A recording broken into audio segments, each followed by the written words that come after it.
And we're going to put this electric valve for the black water or the black tank on. Get rid of that cable. This is the valve kit made by Valterra, who makes the valve that's on there now.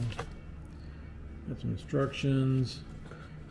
This is the switch, rocker switch. It's a lighted switch to tell you it's open.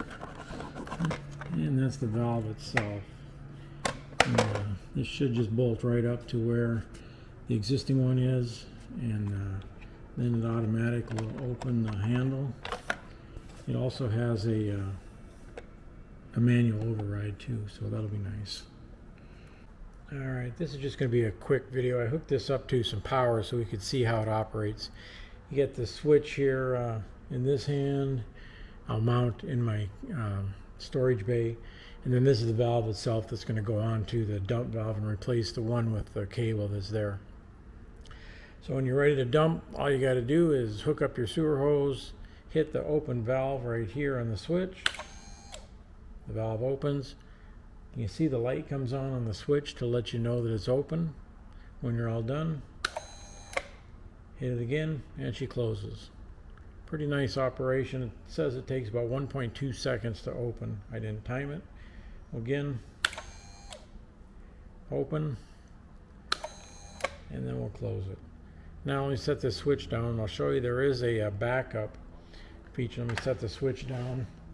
So for some reason you lose power or it won't open or whatever the case may be, you can pull this, there's a little loop right here, pull that out, then you twist the handle 90 degrees, and then you can simply pull it up by hand.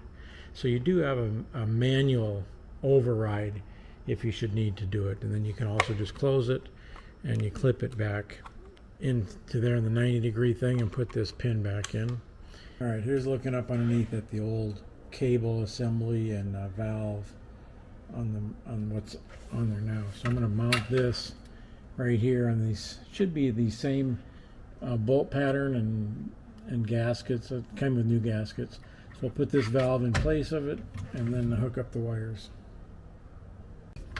Loosen these 4 bolts up here, pull them out.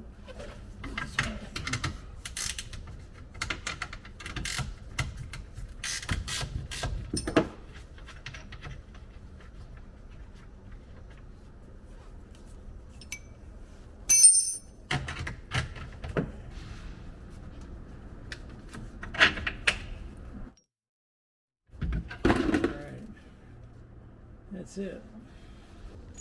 And I'm mounting this valve to go this way. I can't really change the orientation of it any. You have to put it in so that there's room for the handle to move. So I'm going to be doing it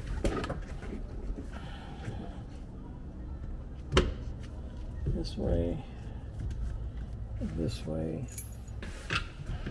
I just want to make sure that the gaskets aren't popping out of there or squished weird or something like that.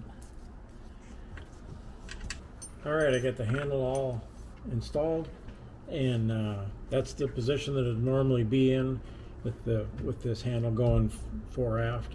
If for some reason you need to dump this without power, you can pull this little ring right here, the little keeper.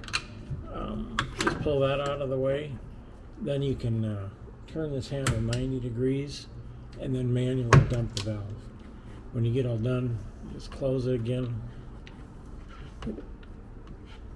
Yeah, and then turn that back 90 degrees and put your keeper back in. Put the switch inside the door here, and we'll just come in here and take a look. I put an enclosure around it just so I can close it, and that way if anything shifts inside my storage, it won't hit the switches by accident. So if I want to open it up, and we'll zoom in a little bit here, and then to open the valve, you just hit the button. Light comes on, tells you the valve is open, and again with the closure I can still see it, and open it, close the valve. It goes out once the valve's been closed.